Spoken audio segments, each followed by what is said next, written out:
Welcome into DNVR Rams Live, presented by High Plains Strains, the Northeastern Colorado dispensary providing top-quality cannabis and a wide variety of products. If you give them a visit, be sure to mention DNVR to take advantage of their deals. Good morning, y'all. We're back. We're talking a really interesting news development with the Mountain West and Pac-12 Schedule Alliance. We're going to get into that here in just a second. Can't wait. Obviously, we're going to set the scene for a must-win game for CSU in the Norvell Bowl 2.0 against Nevada. They're almost wins now. Yeah, well, it's true. Gotta love it. Yeah, it's fun. Got games that matter in November, which is something that has just not been the case very frequently over the years. First things first, Dre, this is the first time I have been able to talk with you about that San Diego State win. Been out of the office with bronchitis, been super annoying. But the Rams coming off of a big win over San Diego State. It wasn't always pretty, but they got the run game going. Defensively, they were pretty stout. What were your thoughts on that big win over the Aztecs? One ugly, and I've been talking about identity and big plays. And the big plays had to come in unconventional ways. I mean, Holker gets a Wildcat touchdown. The one passing tud is not thrown by BFN. It is, in fact, thrown by Torrey Horton. Right? Passing it wasn't a touchdown, but it was like a 50-yard gain. Yeah. I mean, kind of the big play that stands out to me. The run game is kind of leading the way. So winning differently, winning ugly, winning a bit old school, and the defense holding up really well for 3 quarters. Then those 2 kind of long drives get you in the 4th. But, I mean, they burned enough clock to where it was fine. I thought it was huge just from a game management perspective, especially coming off of that loss, obviously, against Wyoming, where you have the 3 second-half turnovers from BFN that just proved to be costly. The botched snap, I'm not sure was his fault, but I just really like that they didn't try and do too much. They established that lead. There were some missed opportunities to really extend the lead early. Yep. They could have put the final dagger in at the beginning of the 4th quarter. They're running the ball down their throats, and unfortunately Van Shield has an untimely fumble. But I do think foundationally there was a lot to build off of. I thought it was encouraging. And while I think it's really easy to sit here and be like, man, they should have just played the true freshman from day one, I think that's overlooking the fact that takes a while for 18-year-olds to get comfortable within the system. You've got to know your reads. They've got to be able to trust you in pass pro. And really, I think it's more complicated than that. I do think we saw them, over the last month, kind of going back to that UNLV game, making some progress in the run game. And it wasn't always sexy, but they were stubborn and they stuck to it. And now I think that's going to be a big part of them either having success down the stretch here or ultimately missing out on a bowl. I mean, I think it's honestly kind of besides the point. The breakout came when it came, and that's the thing about breakouts. They come when they come. And I mean, just having Marshall as this extra weapon in your arsenal entering, the tough season in November where this running the rock is paramount, it's key. And I mean, it's how much of this backfield, I always, preseason, I'm always talking about backfields. Is there a backfield that I trust? How much can a BFN Marshall backfield going into next season be something that you're really looking forward to and getting hyped about? This whole season, I've kind of been waiting for that identity we kind of saw in the showdown to manifest itself and truly become the offensive identity. And in some ways, this is a different development. This is not what I expected. I think it's somewhat they had to adapt just because of the turnovers. Yeah. They are going to be a big passing offense. They're a top 10 passing offense in the country.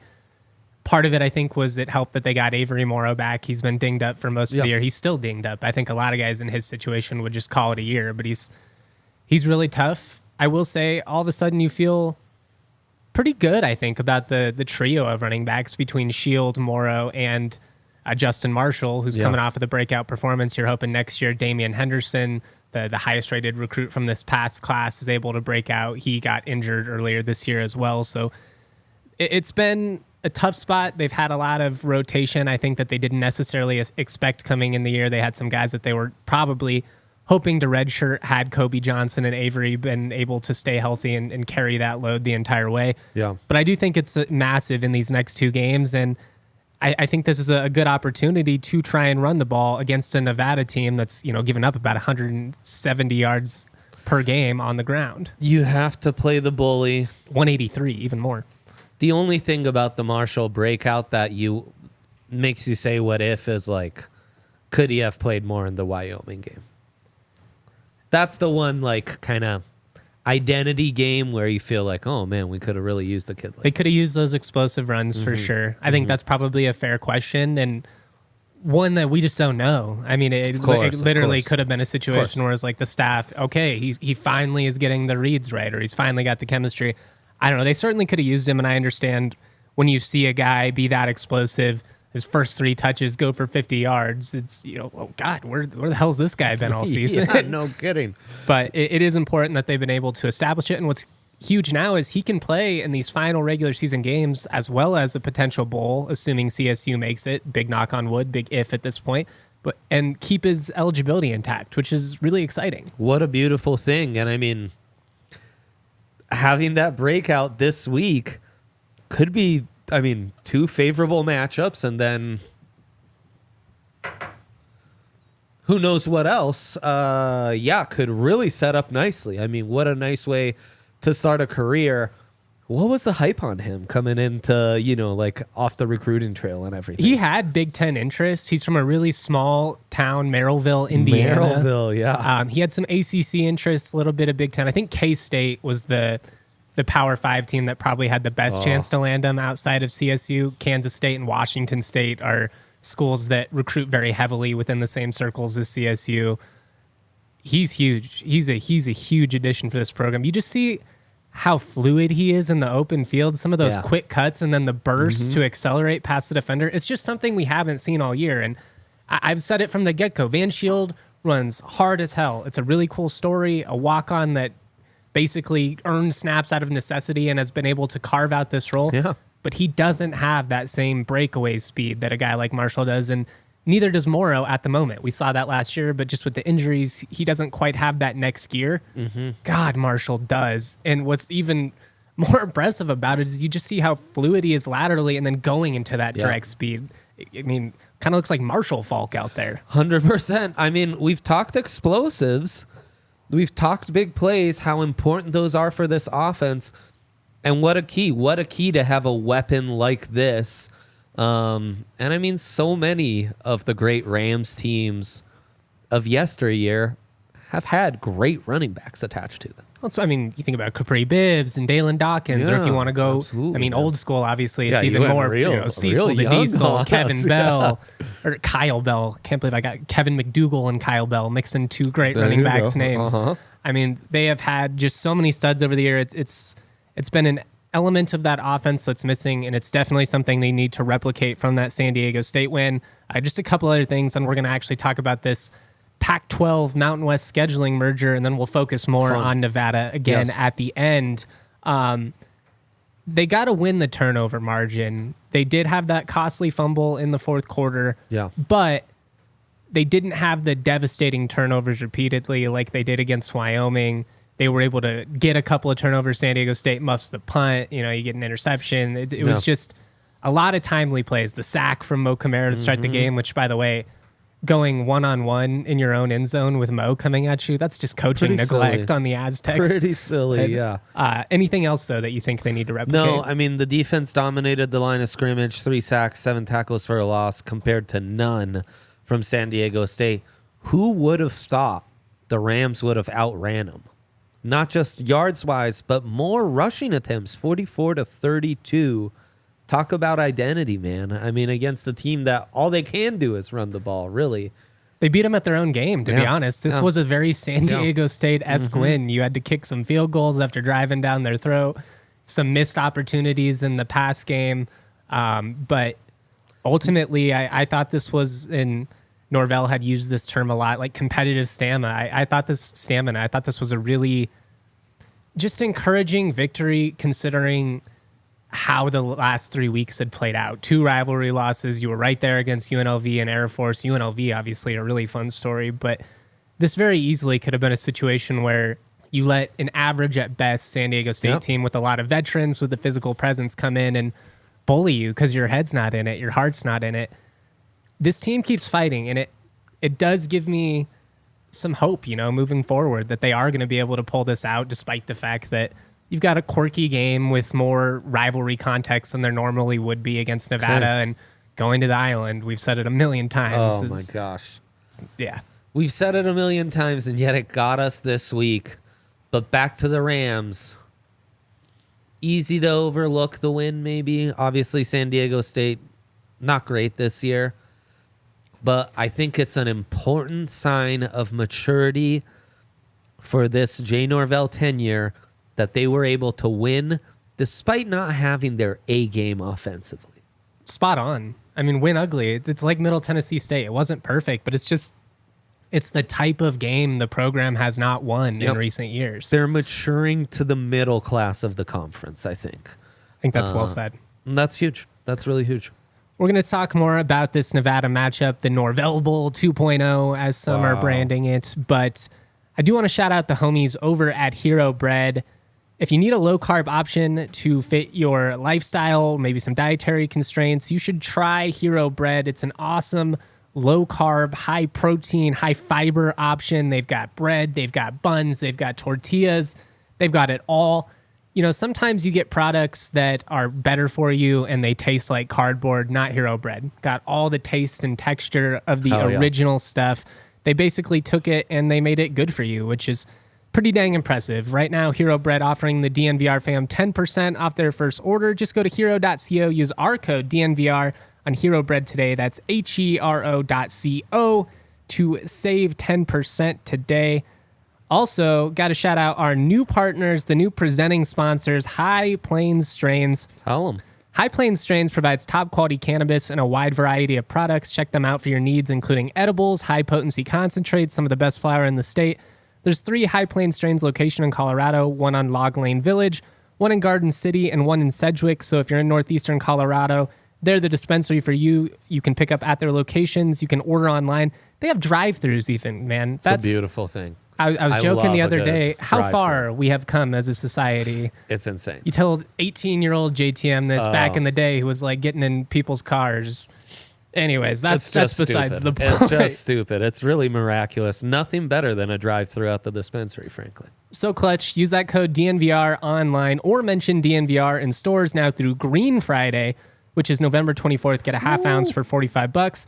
Other Green Friday deals are a full ounce for $80. You can get Veritas 8s for $25, Mammoth 1-gram cartridges for $15, and Exquisite Extracts 4 for $40.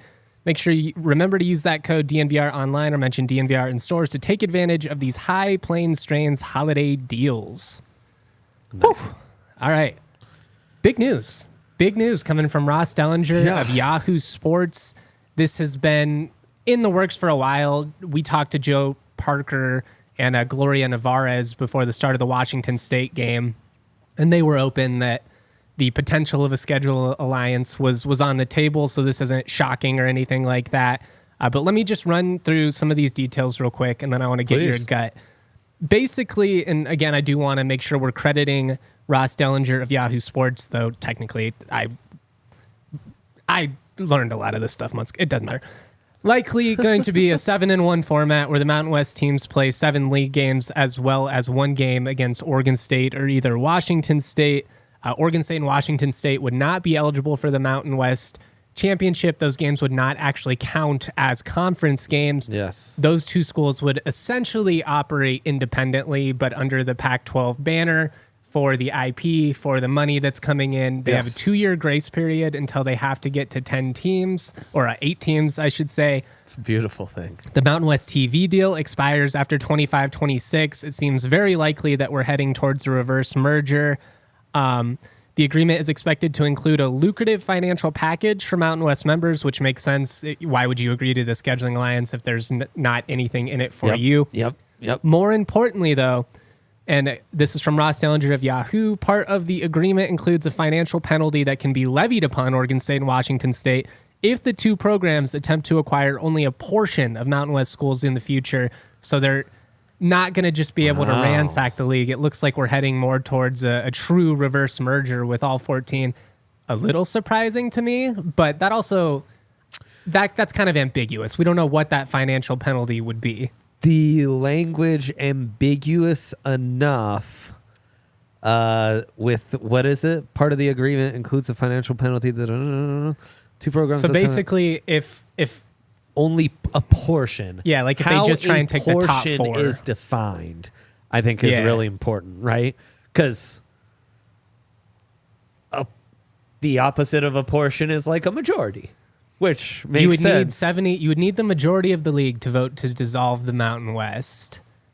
It could happen. Yeah. And if that were to happen, if you're a program like Nevada, for instance, or, Hawaii, San Jose State, you're probably not feeling stoked. Wyoming maybe could get left behind in that instance. I've been open that I really want CSU and Wyoming to stay together regardless of what happens. Yeah, big time.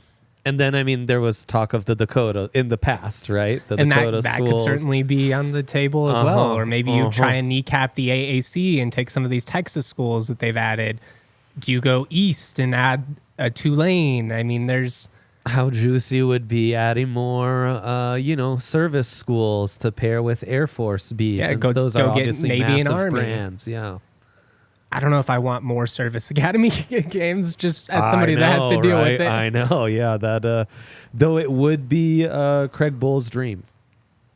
Oh yeah, it'd be right at home. Yeah, so honestly, you bring in North Dakota State and South Dakota State too. Like we could be the weirdest conference in America because you would have just like 6 teams that are gonna run the wing tee, and then you're gonna have the air raid on the West Coast. It's gonna be this close to intramural rugby, just like, we're almost there, man. We're almost, I'm making a joke. I'm not. Intramural was because there's not a lot of collegiate. No, rugby. yeah, exactly. That was the only. It's a really interesting time. I love that you got right into the long-term implications. Well, because that's what matters here. It's all that matters. Next year becomes very intriguing. Your schedule, yeah. I mean, you're likely going to be playing one of Washington State or Oregon State. I think Oregon State's a better program, so Washington State may be a more winnable game, but maybe we were supposed to go to Oregon State in 2020. Maybe you get that game back. I know some Ram fans would enjoy the opportunity to go to Corvallis. It's going to be interesting. There's some other schools that already have Oregon State and Washington State on the schedule over the next couple of years. And right. Of course, the Rams just played a home and away. And kind of fortunate because otherwise, if you are one of those teams that already has them on the schedule, it stays and you're just going to play both. Wow, which would be tough. More immediate implications. Do you think this is the one P5 school they have on the schedule, or they still schedule another P5, and there's going to be the showdown, right? Well, all these schedules are, I mean, next year they play Texas and CU. So they open the season in Austin. They played the showdown in Fort Collins. Now you're adding a third P5 school into the mix. So, I mean, it's going to be a tough schedule. And that would be in the meat of the conference schedule, essentially. Yeah. It wouldn't be during the out of conference in September. Which that can be good or bad for you. It sure can. That's like, exactly right. You'd certainly rather play Washington State right now than you did in week one. But keeping the Pac-12 alive, phenomenal. All for it. I mean, these conferences have too much history to just fall into the sea. Keeping the regional ties, a beautiful thing. A beautiful thing. So glad the Mountain West is able to get in on this. Absolutely. How this progresses will be very intriguing. Does the Pac-12, if this is in fact the direction we're going in the next 2 years, maintain its Power 5 status? And, what does that mean for an auto bid to the conference champion in the 12-team playoff? Both immediately when that conference is made of just 2 teams, and in a couple of years when this potential expansion has been culminated. Yeah, it's you know that if you're the Big Ten, if you're the SEC, you're going to push for the Pac-12 to lose that auto bid. I don't know, though. I don't know if the Big 12, for instance, is so much better than that league that it would certainly have the upper hand, but a Big 12 without Texas and Oklahoma, I mean, yeah, you added UCF and Cincinnati and some very respectable programs, but Oregon State is every bit as respectable as any of those teams. Washington State has their moments in the sun. If you get Boise State and San Diego State back to where they typically are, I mean, CSU and Wyoming elevating in a major way would certainly help the cause. Because Air Force has been right there. The whole story would have to be written. The last big shakeup and realignment, the teams who've really gone up are the Mountain West teams that upgraded to the P5. Nobody's done it better than TCU or Utah, including CU. Are the teams who, from those Power 5 conferences that they went to, have been in the playoffs. I guess now Utah's BYU's just barely found a way missed to it. get into a P5 too. Yeah. It's very interesting. One thing's for sure, though. If this merger is culminated, either the G5 or P5 will be no more. One of those becomes a G4 or P4, yeah? Yeah. So, one way or another, this will be a true shakeup in how we think of things. As far as CSU's perspective goes, no, it's not getting into the Big 12 in 2014 when it's the OG Big 12 and they've got Texas and Oklahoma, which was the hope back when Jim McElwain was in the picture. It's not getting into the Pac-12 without USC or, with USC and Oregon and all these teams that decided to leave. I do think, though, monetarily, from a national landscape being more visible and just the overall intrigue and competitiveness of the league, this is a good spot for CS. It's a better spot than they are currently in, so long as they end up in this picture somehow or another. Yeah. And I mean, look, you're kind of in a position right now where the conference, because the AAC's already been kind of poached. Yeah, put the camera on me while I'm talking. No, you're fine. Because the AAC's already been kind of poached, the Mountain West is the last kind of appealing G5 group. And you're in this position now, and you got to make the best of it. And I think this... I mean, you have a chance to own the West Coast window. Yeah. The Big Ten's going to have their little chunk with those teams. Yeah. But, I mean, you have a chance to really dominate. We've got a couple of fun questions here from Dylan and Joey. I'll start with Dylan. What would be your dream 12 merger conference? So, I mean, Oregon State, let's just do it realistically. Oregon State, Washington State, San Diego State, Boise State, UNLV, Vegas is a growing scene. Mm-hmm. CSU, that's 6. You said Wyoming. Wyoming. San Jose State? No. What? No, I wouldn't take San Jose. Oh, my God. They don't have any support. Nobody cares about them. I mean, you said Fresno? I would take Fresno. That'd be 8. You said Air Force. I have not said Air Force yet, but I would take them. That's 9. New Mexico, 9. maybe for hoops. Have you counted Oregon State and Washington State? Yeah, so we got Oregon State, Washington State, those 2. Then you're going to take from the top Mountain West schools, you're going to take CSU, Air Force, Wyoming. That's 5.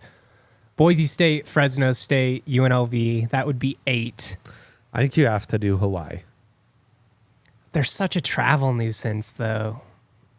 It's a great recruiting territory. It's a great story. It's a cool program. The college football fan in me says, yes, take Hawaii because they're fun. And when that program's been good, they're good. They're fun.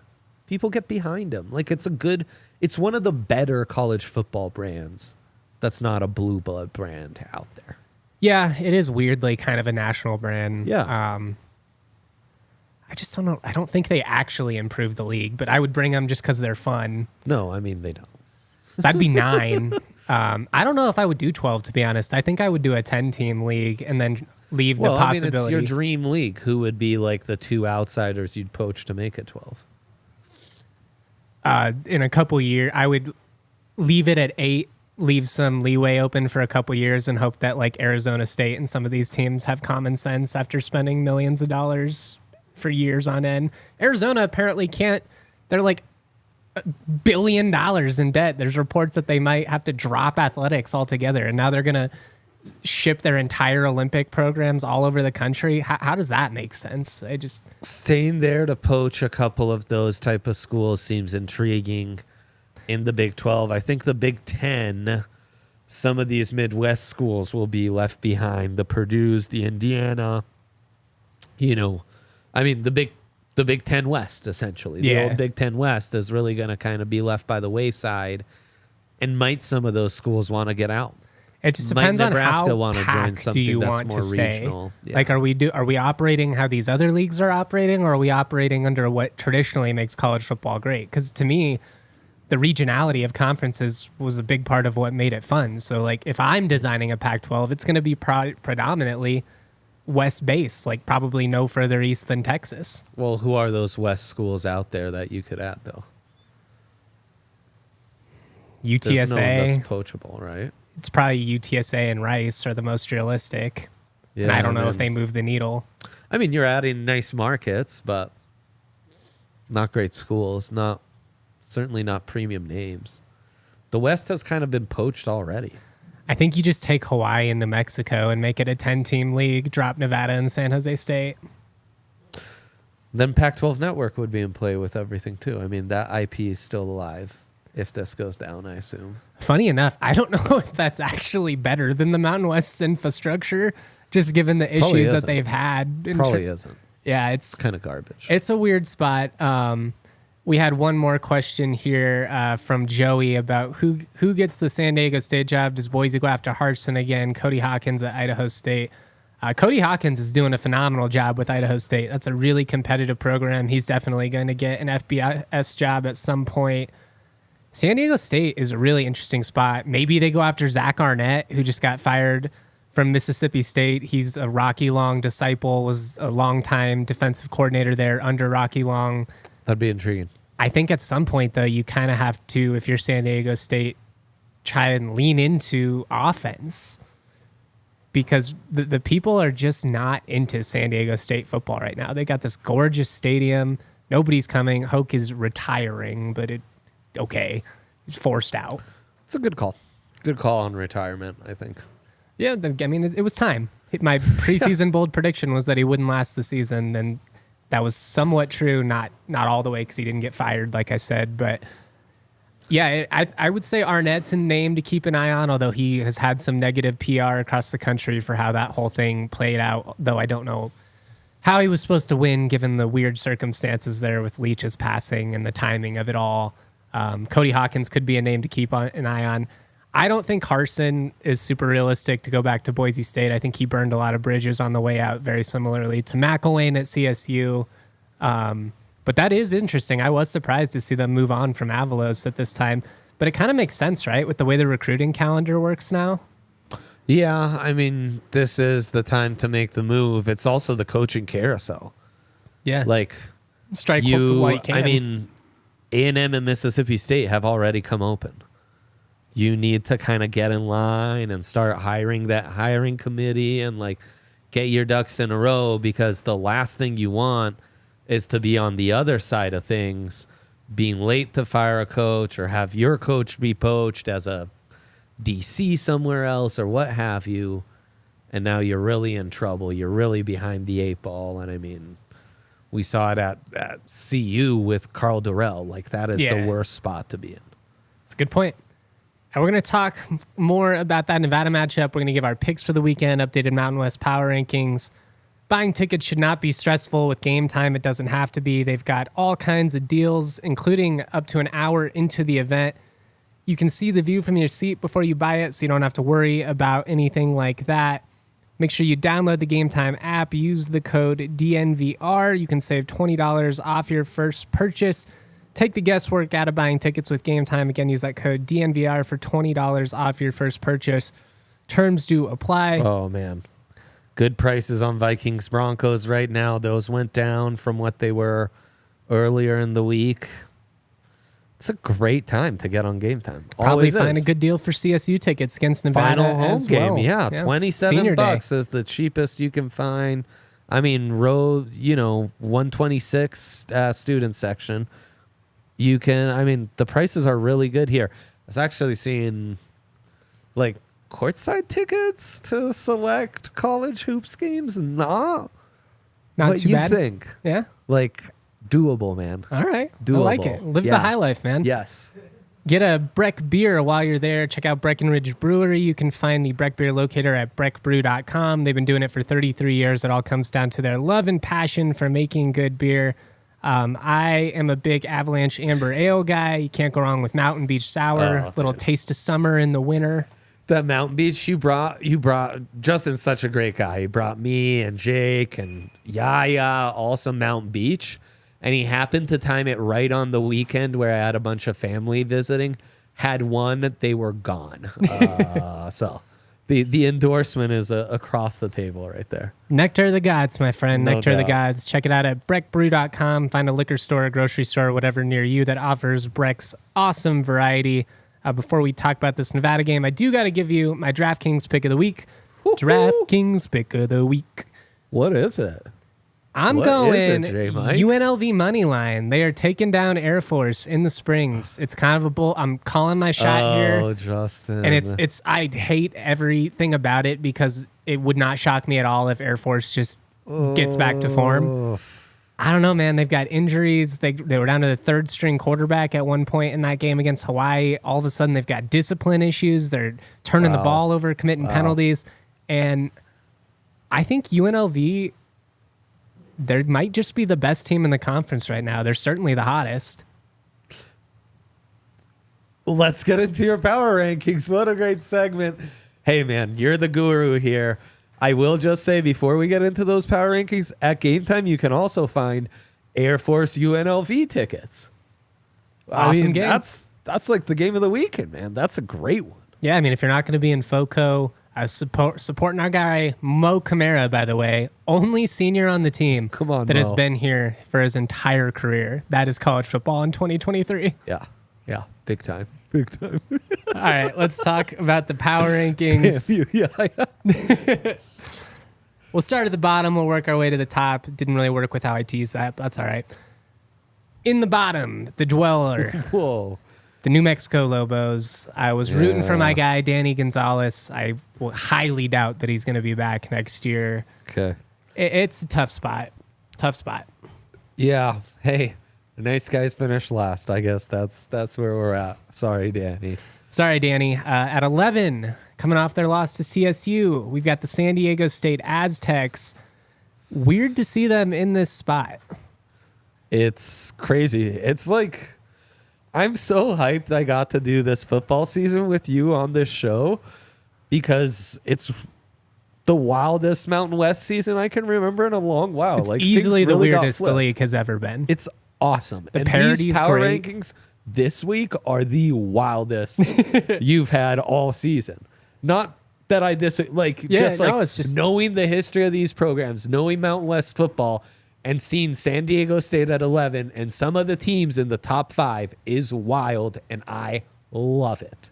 love it. We got Nevada at 10. I do think you can make an argument that San Diego State is a better team than Nevada, but they played, and Nevada beat them 6-0 in their own building. So I'm giving the Wolfpack the edge, even though they've lost their last 2 games by double digits.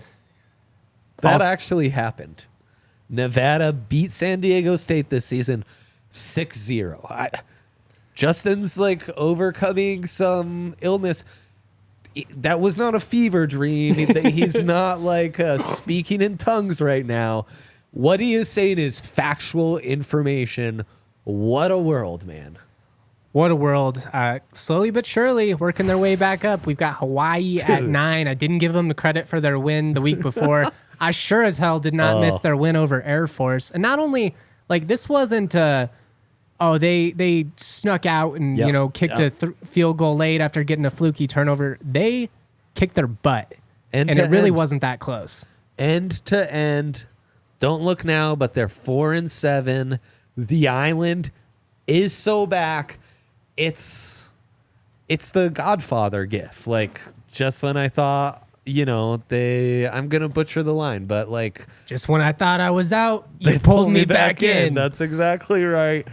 That's the Hawaii Rainbow Warriors. Always Rainbow Warriors to me. Shout out Timmy Chang. You're my guy. Much love, Timmy. We're all rooting for you, except for next week. Damn straight. Here's where things, and this is where it's been weird all year. I have CSU at 8 at the moment, which one spot up from last week. They did get the win over San Diego State. Yep. I do still have them below Wyoming at 7. Wyoming coming off of a really disheartening performing against UNLV. But I think again, the results do have to matter, especially if all things are relatively even. Wyoming has a winning record. There are a couple ways where they deserve the edge, just barely. And then you have Boise above both Wyoming and CSU. Yeah, this is where it got really weird. Like, CSU has the head-to-head. They do. You could also make an argument that it's a fairly fluky victory. It still counts the same. A fever dream. Fluky like, wins still count the same. It's much like the Broncos-Bills game. You can poke all the holes in it you want. Still counts, still a dub. Never apologize. Here's what I'll say about that win. CSU, no doubt the more well-rounded, diversified offensive squad, and that paid off in that fourth quarter comeback. No, it that absolutely was the did. difference. Was Boise could just run, they were just genty, and CSU had other ways, they had other gears to go to, and that's how they won. It's the conference record that's going to boost Boise up in the end. They still have a small path to the Mountain West Championship game. I mean, they're 4-2. They've been playing better as of late, and I mean, they sunned Wyoming. They were very competitive with Fresno. They beat San Jose State, and they were right there with the Rams. Hard to argue that they're not. I'm also going to give them worthy of the sixth spot. Essentially, what's happening with the Raiders. My old coach was an asshole boost when you get him out of the building. Andy Avalos. You got a new coach, Spencer Danielson, very popular at that program, well-respected DC. I actually like Boise's chances of winning this game in Logan a lot more without Andy Avalos now that Danielson's the guy, although still a really tough game, and we'll get to that in just a second when we wrap up with our picks. That's the ball knower's advice right there. Okay, 5.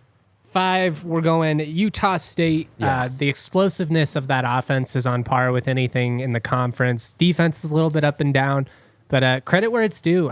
Sick. I've called Utah State fluky in the past. At this point, it's been sustained enough that I don't think that's fair of me to say.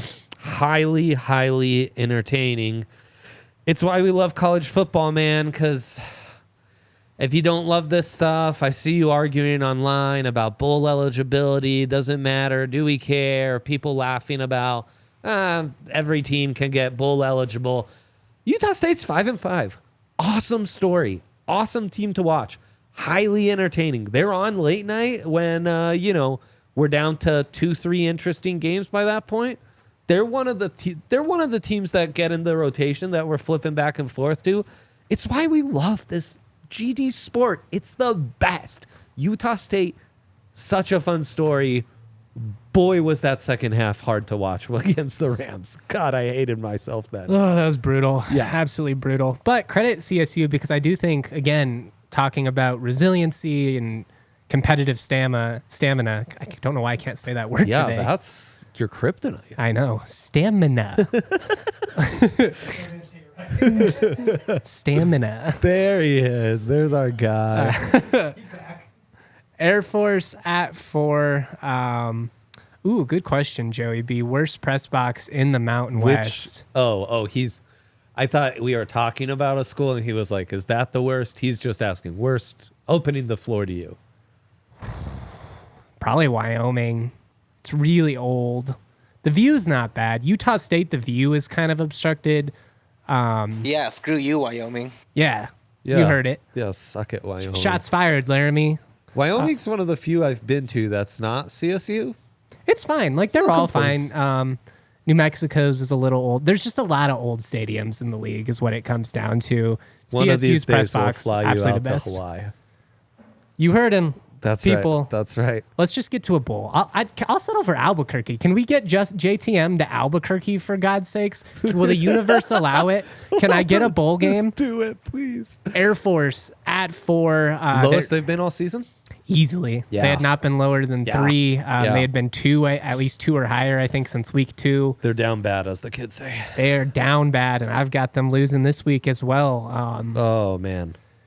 Really interesting spot. Both Wyoming and Air Force fans in our DNVR Discord. And by the way, another great time to become a DNVR member. You can talk with me in our college Discord where we're talking all the time, watching college football. A lot of Mountain West fans in there. Coming. It's coming. I noticed that there are some Air Force fans and Wyoming fans that both feel very similar, that they've kind of reached this ceiling with their respective coaches. And there's a part of me that's like, I'm telling you, that grass ain't always greener. 1-19 in the last 20 rivalry games will have you guys changing your perspective real quick. Yeah. But where are you at with that? Because Calhoun does, I mean, we joked about it all year. They do have this stretch every single year. And it's for 3 years in a row, this team has been good enough to win the Mountain West, and they've just shot themselves in the foot. Yeah. And Wyoming, it's very similar. Like, they're always going to win 7-8 games. They're always going to be in the mix. They're seemingly always going to win the bronze boot, but they don't win the games that matter outside of that. I mean, what is the realistic ceiling for these programs? Well, that's the question. Like, what do you? How high do you aim coaches, for? Right? Because pre-Craig Bull, I never thought of Wyoming as even realistically being a program that can aspire to what they've been the last 5 years. No, you got to go back like to the 90s, and then other than that, it's like the 70s and 60s. Geez, I'm seeing Logan Wilson's coming back and Josh Allen's on. Like, when's the last time they had this many pros? I mean, that people actually gave a shit about Wyoming. Like, I was at a Wyoming pro day with NFL Network, ESPN, 5 NFL head. Like, that wasn't happening before Craig Bull. And this is a guy who at the FCS level was doing stuff. Troy Calhoun, in my old age, Tory Troys are giving me a hell of a time. It's like stamina. Tyler Taylor. That's another one. Like, oh shit, I'm dead on a Tyler Taylor. Matt, you know, like which is the dad? You know, Calhoun is a Shanahan disciple who's won Super Bowls as an OC in the NFL, or at least gone to Super Bowls, and also has the triple option in his bag and has shown you a consistent record of winning at a service academy. With all kinds of recruiting hurdles. Which we remind you is where guys like Bill Parcells and Bill Belichick and Coach K, like service academies historically have produced really good coaches. And I mean, should Air Force aspire to every other year be ranked nationally? To be always in the top 4, top 5 of the Mount West? It's pretty good. Like, what they have done is pretty good. That's all I'm... Look, to the fans that are frustrated and want better more... than that. I'm not sure Army's better than that. Those are bigger brands. That's the big gripe, is that Calhoun has had some struggles in those service academy games. Yeah, when you're going to bang it out, triple option on triple option, 6 to 8 games, it's good. That'll happen sometimes. But those are the games to Air Force cadets that matter more than anything. Of course. They can go 2-10, but if they win those 2, it's a good year. Of course. That's the thing. I mean, in fact, I was surprised watching the Navy game that they were like, oh, yeah, and Air Force is the defending whatever the... Commander-in-Chief. Yeah. I was like, oh, shit. I swore it'd been a while since they'd won that. They haven't done it a ton. That's the one thing that he really is not. But they literally won it last year. Yeah. Just so we're clear. And you're coming off of multiple 10-win seasons. You have a chance to pull out another one, depending on how you finish down the stretch. Yeah, no. From an outside observer, someone who has to follow the teams in the state, what I would give for a Wyoming and Air Force's track record the last 10 Tell years. you what, as a CSU fan, please move on from Calhoun and Bull, Wyoming and Air Force, please. You know, I root for all teams, the entire state. In fact, I don't appreciate the trying to take minds away from the RMAC. RMAC forever, baby. Don't weaken us now. Like, if you could give the Buffs what Air Force has done and the Rams what Wyoming's done, we would sign in blood right now. Oh, it's It's one of those, it's very easy to lose track of perspective. It's very easy to, not appreciate what you have. Yeah, and it's like, what's the next step? Both those programs are like duking it out for Mount West titles. Well, and if you're Wyoming, let's say, Six bowls. Let's say you move on from bowl, you hire like a Brennan Marion, the UNLV OC, who's getting a lot of love nationally. He's gone in 2 years if he wins. Like, you have guys that are going to win, have you competitive on a year-to-year basis, and they're going to stick around. And that's an underrated thing, especially when you're in the Springs and Laramie. That's my thoughts on it. Much love to everybody in the comment section, as well as our DNVR members who I've been debating this with in the Discord. Come a DNVR member. We've got Fresno State at 3. These two had been at the top all year long. It's happening, though. They're sliding. Yeah. Yeah, I've been saying it for a few weeks. I was starting to You feel were early on the fade Fresno. Fresno was still riding a bit of the rep from last year, and San Jose State humbled them nice. And that's who we've got at number 2. So we got Fresno 3, San Jose State 2. San Jose State now 4-2 in the Mountain West. If they hadn't blown the game against Boise, which they had a double-digit lead in, they'd be sitting real nice. But they closed the year here with a couple of really big games. They could potentially sneak their way into the title game, but they got to beat San Diego State this weekend. And then next week, we're potentially set up with San Jose State UNLV for a title game appearance. All-timer. Oh, my gosh. That's going to be incredible. Next week is like the best week. It's going to be so fun. Ever.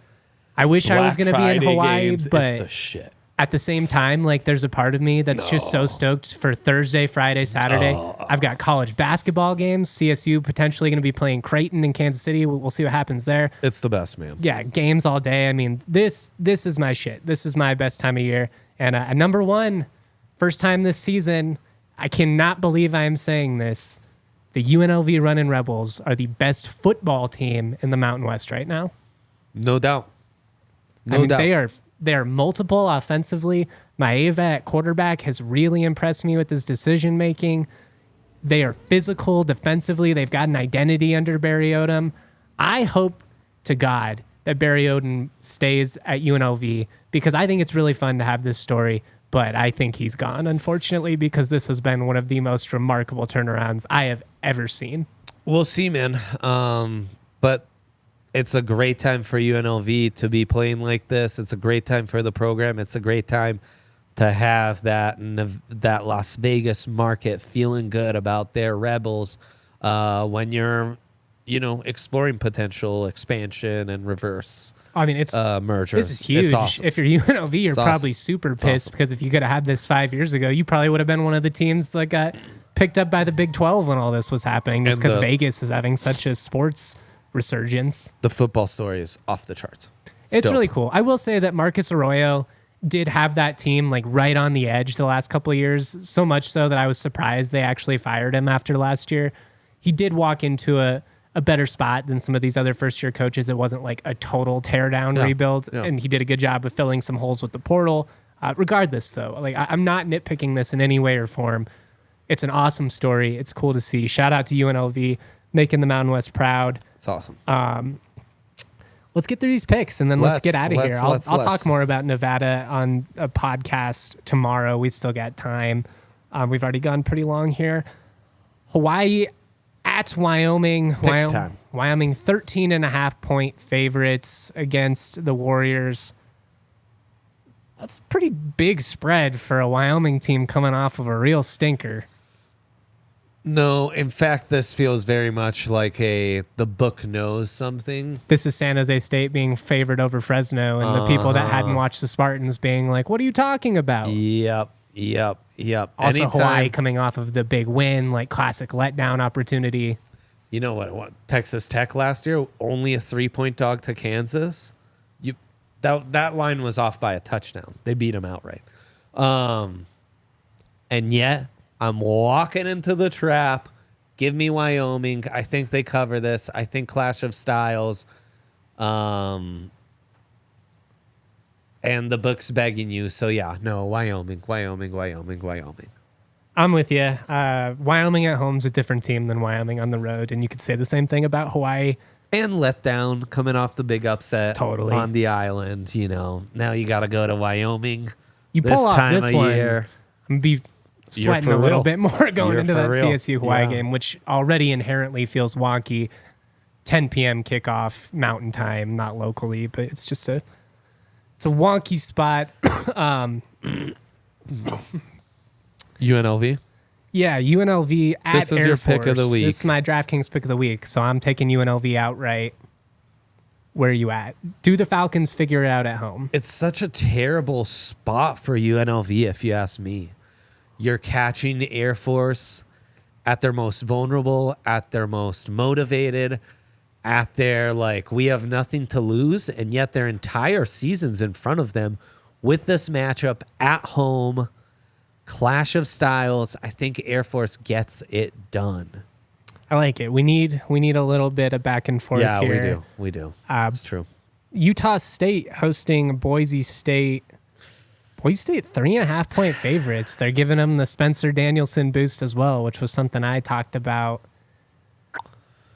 I'm going to go Boise, but I feel very nervous about it. What's the Broncos running back situation? New coach game scares me, man. Gianti, as from what I've seen, is like questionable. It's an overs game. It's an overs game. At home, I'll take the road dog, Utah State. But Boise terrifies me. That's a team with everything in front of them, despite all the adversity they're facing. Very weirdly, still have a chance to make the Mountain West title game. 4-2. We'll see what happens there. They need to win at least one of these next two to make a bowl, though. They could still miss bowl eligibility outright or make the title game. That's how weird the Mountain West is this year. Yeah. San Jose State, 14.5-point favorites against the Aztecs at home. San Diego State defensively maybe could do enough to kind of hang this around a little bit here. But I'm saying stick a fork in the Aztecs. They're done. This is a Spartans team that is rolling right now. Give me Cordero and the Aztecs to cover this big spread. We're going to agree on this one. Clash of Styles, San Jose State, humming. They've got a different gear. It's one of the first easy matchups they've had in a long while. And I think they'll enjoy being able to just beat up on an inferior opponent. Any worry about a trap game with UNLV on the outlook? You know, definitely. It's trying to look ahead a little bit. Always. San Jose. We're both taking San Jose. We're both on the. Oh yeah, I know. San Jose, we're in. Fresno State, 13.5-point favorites over the Lobos. Some big spreads. New Mexico, a team that's really up and down. They have these frisky moments, and they get me to start to believe. They've run the ball well. Dylan Hopkins at QB's played decent. They've got some guys. Tavion Combs in the secondary is a DB I like a lot. Might be 23.5. Is it really? Uh-huh. That makes more sense. That does make a lot more sense.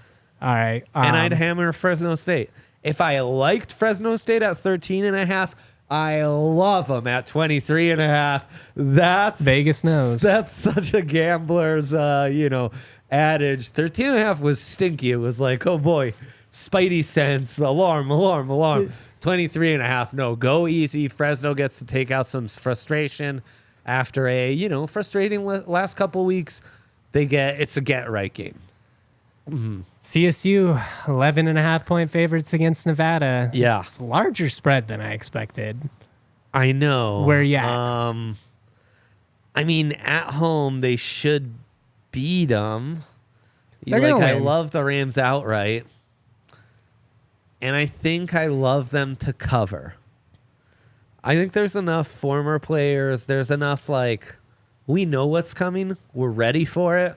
What we're focused on is winning this to then set up getting bowl eligibility at Hawaii.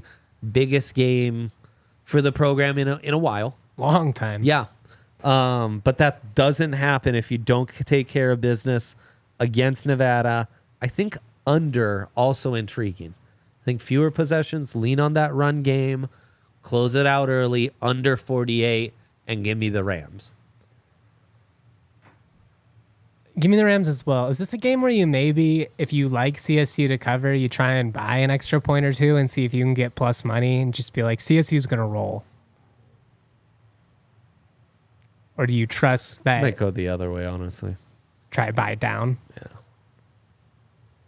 I worry about how much emotional stakes are in this game.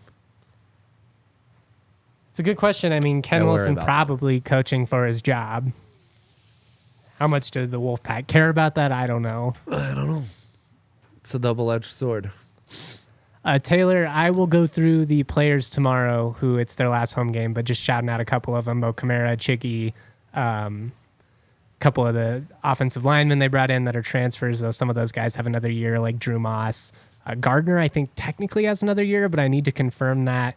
Probably graduating, but I think he'll probably come back. I need to confirm that as well. So shout out to everybody for tuning in.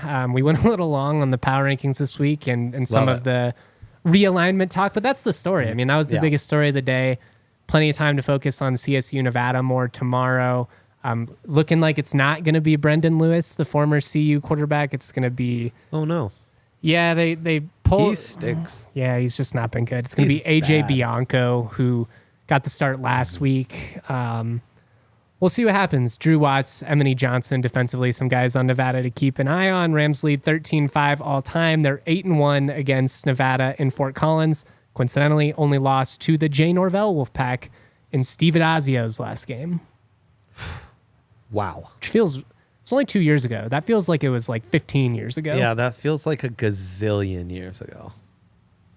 We'll see. Big game for the Rams. See if they can summon the 1974 vibes when they beat Nevada 66-17 in the first ever game. Driscoll threw 6 tuds. 74. It does feel like 74. Hell yeah. Let's get those vibes going. Much love, everybody. Thank you for tuning in. I'm glad I was able to get through this without coughing too much. That's right. Say the line. Come on. Always proud to be. Come on. Peace. Let's go. We all silly like the mayor.